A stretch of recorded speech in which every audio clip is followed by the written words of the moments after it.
Hello, boys and girls. This is Aunt Fernita. Today's story is called The Best Gift of All.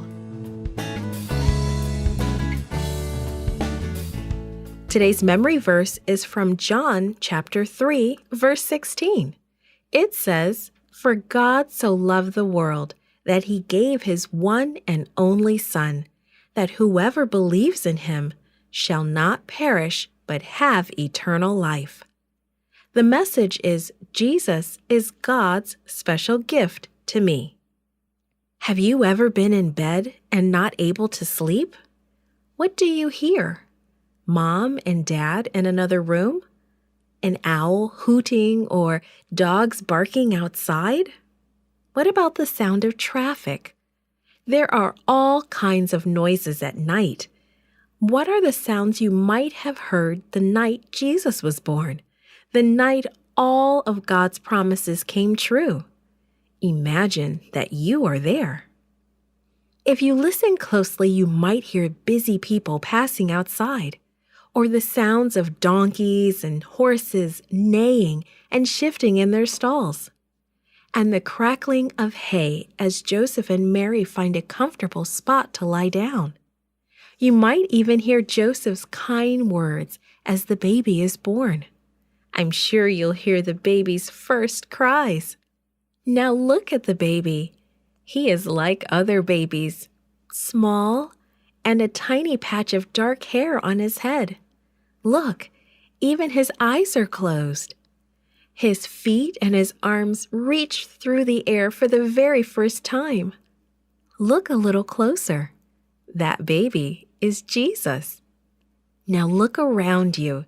This is no place for Jesus to be born. This is a place full of donkeys and horses that belong to people staying at a nearby inn. And it's dirty. If you look up, you might see birds' nests in the rafters. You may even see a star peeking through the open roof. Watch closely now. Jesus is wrapped in a long cloth strip.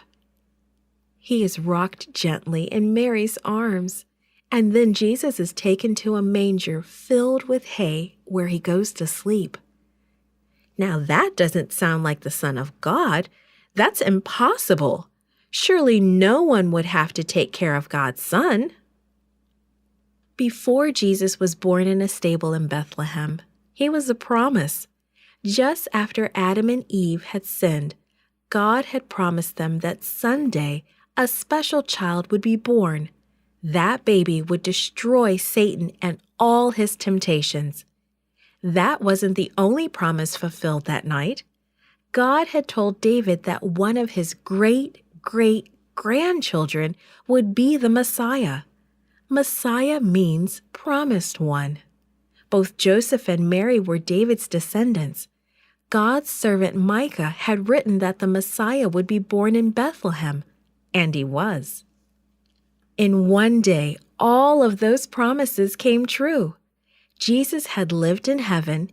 He had created Adam and Eve. Angels adored him. He was the ruler of the universe. But he became a baby.